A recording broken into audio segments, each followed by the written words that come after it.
That's a lot of damage! Alright, hello everyone, hope you're doing well. I know it's been quite a while since I made a video here, but yeah, I've left League for a bit. I quit playing League for about a few months or so, and then I came back, and then I thought to myself, let me actually try and get a higher rank now so that I'm able to give more insightful content.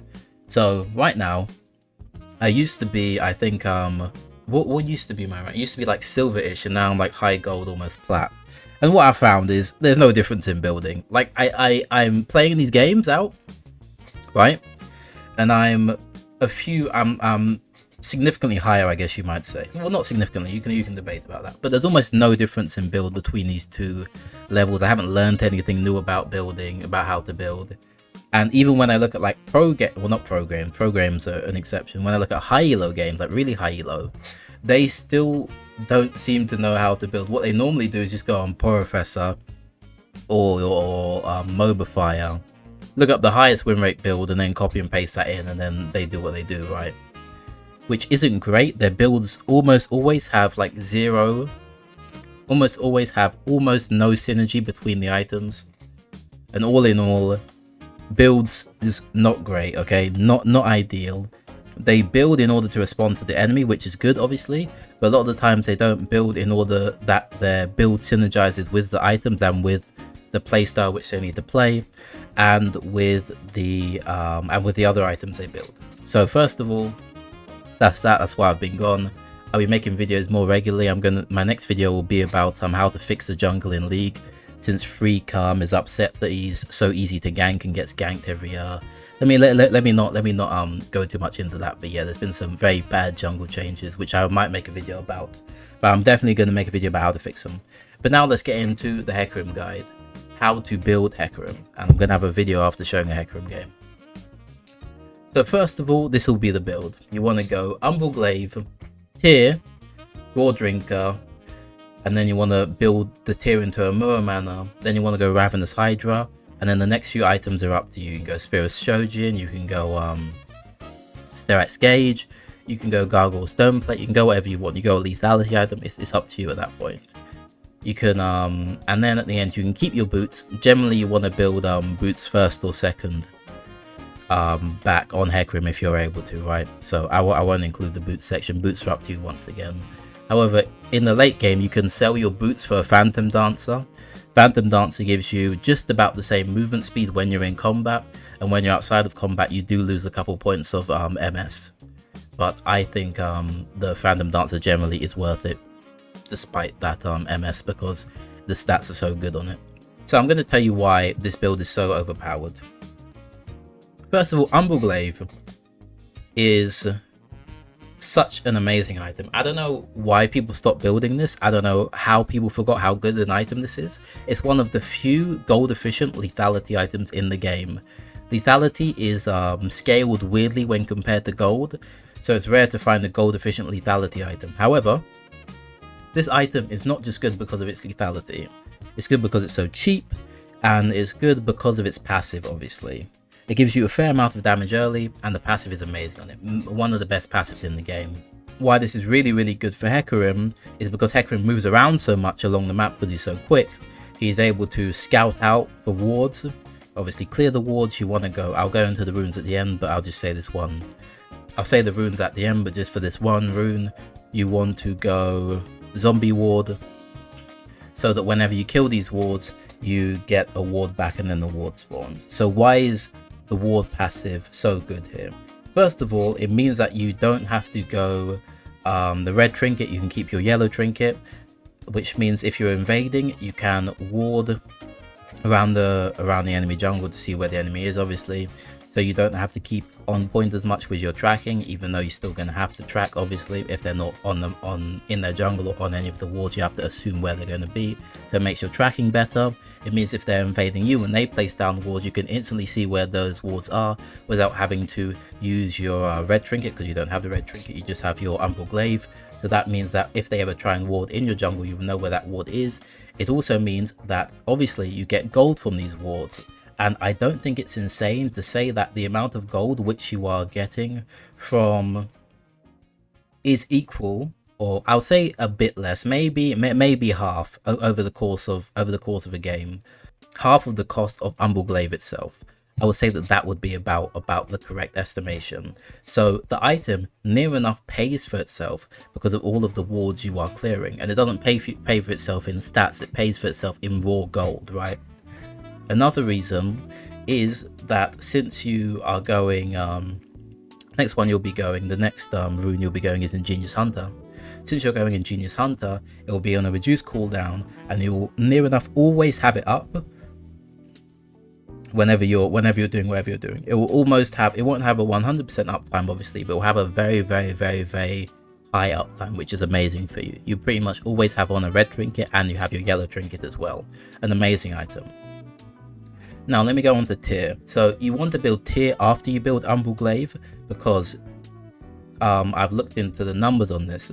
It generally is equally as efficient to build tier first item or second item when you have Ingenious Hunter. The reason for this is because assuming you get kills, the stacking early before you get any kills on the Ingenious Hunter is fairly low relative to what it will be after you get your Ingenious Hunter stacks, obviously.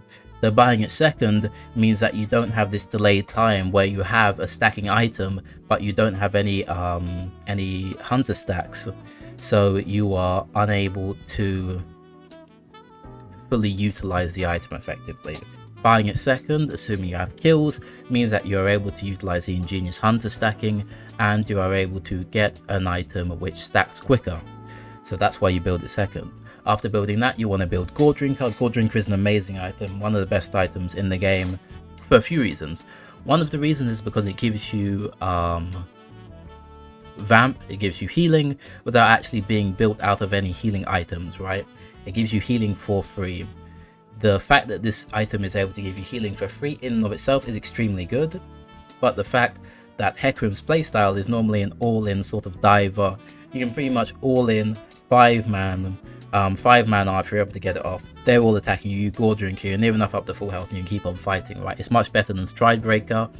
There are so many times where I used to go Stride Breaker and then I would think in the back of my head, man, I've had Gore Drinker here, I would have survived, I would have done this, I would have done that. Gore Drinker, all in all, an amazing item. You can try it, you can use it, and then you'll see what I mean. Gore Drinker, also the the active is very good when it comes to clearing. It helps you clear a lot quicker, which is obviously amazing. And yeah, so Gore Drinker, amazing item. You can go Stride Breaker, but I do think it's objectively worse, but it's up to you at the end of the day. It gives you move speed, which is obviously good for Hecarim, and the slow, it's not really needed, but it does a fair amount of damage. And then you build into muramana. Muramana is still the highest damaging item which you can get when it comes to your Q. It increases the amount of damage your Q does to the highest extent compared to any other item in the game. It's still an amazing item to go, and I would say always go on Hecarim. Ravenous Hydra, this next item. Ravenous Hydra, I cannot explain to you why Ravenous Hydra is really good. If you play with it, you'll know why though. Ravenous Hydra, the healing which you get from Ravenous Hydra is insane. When you hit like this huge Q, when you hit the best thing in the world, right? When you hit a Gore Drinker, a 5-man Gore, when you hit a 5-man Gore Drinker, and then you're just perma queuing, just perma Ravenous Hydra stacking queuing, and then you're just pretty much unkillable with your W up as well. All of these together means you're such a strong duelist. It means you're such a strong teamfight engager. And as I said, the next item, Spear of Shojin, is fine. Steraks Gage is fine. Gargoyle Stoneplate is fine. All these items are fine.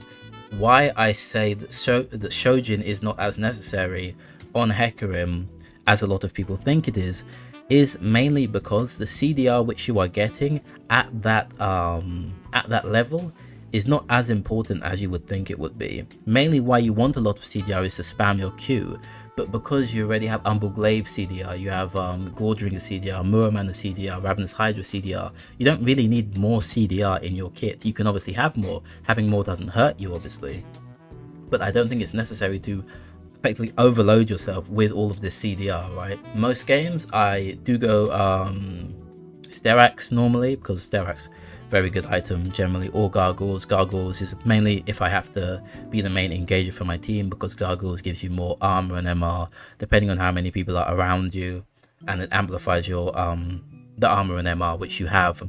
So when you press W, you get that amplified armor and MR, and obviously it gives you a shield as well. Phantom Dancer in exchange for boots. Phantom Dancer, one of the most gold efficient items in the game. All in all, good item. It gives you move speed near enough equal to boots. So generally, if you are late enough into the game, just get that. When it comes to runes, go Conqueror. Generally, you can go Phase Rush if you want, but I think Phase Rush is inferior, especially with this sort of build. The rest of your runes really don't matter. You can go, I would suggest not going the mana one on the precision tree, the second row on the precision tree. Don't go the mana one because you have enough mana already. When it comes to the second tree, you want to go Domination, and then you want to go Zombie Ward and Ingenious Hunter 10 times out of 10. They synergize so well with Umbral Glaive, they synergize so well with Gore Drinker, they synergize so well with stacking your tier. It just all in all is an amazing build, an amazing combination, amazing item combination, right? So all of this all together, I think, is the most optimized Hecarim build. Obviously there can be debate and discussion about this, but this is what I play normally, and this is what I think is the best. Now I'm going to show you a video of me playing it, and you guys can tell me what you think about it in the comments of this video.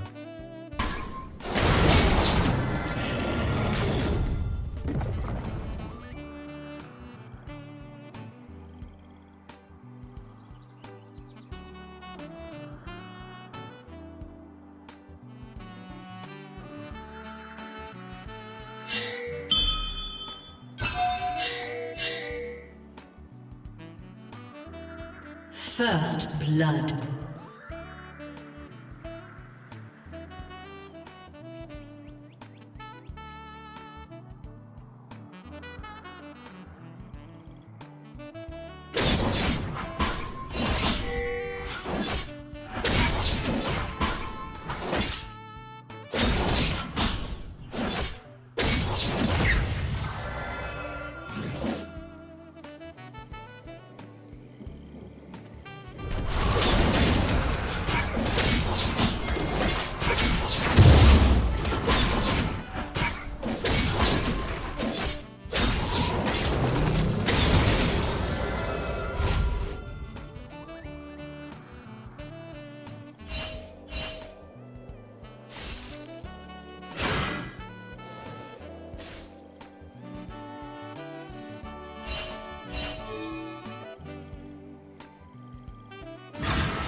Turret plating will soon fall.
Blue team's turret has been destroyed.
Blue team's turret has been destroyed.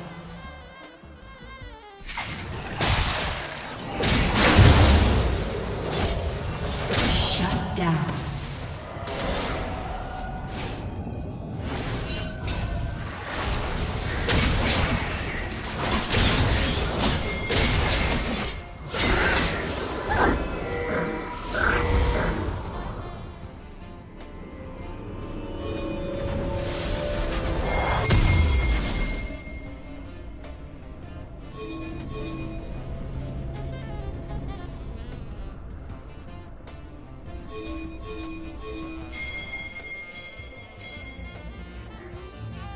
Blue team has slain the dragon.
Red team's turret has been destroyed.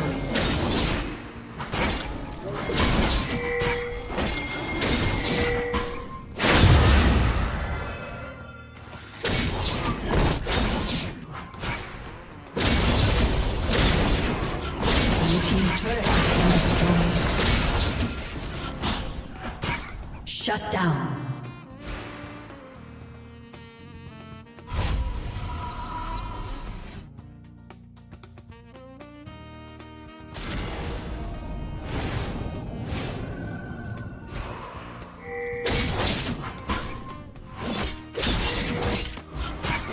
Red team's turret has been destroyed.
Rampage.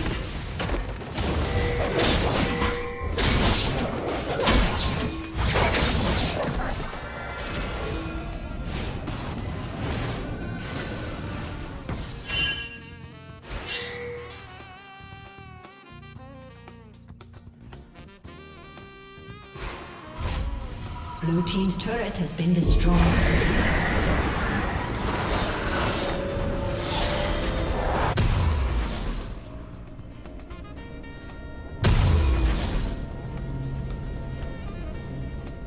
Blue team's turret has been destroyed.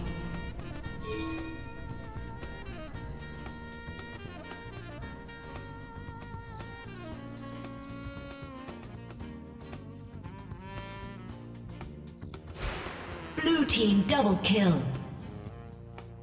Killing spree.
Been destroyed.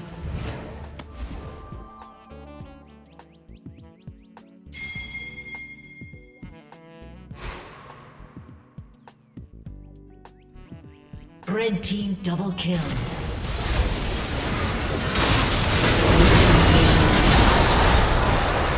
team triple kill. Red team quadra kill. Ace. Blue team's inhibitor has been destroyed. Blue team's inhibitor has been destroyed. Blue team's turret has been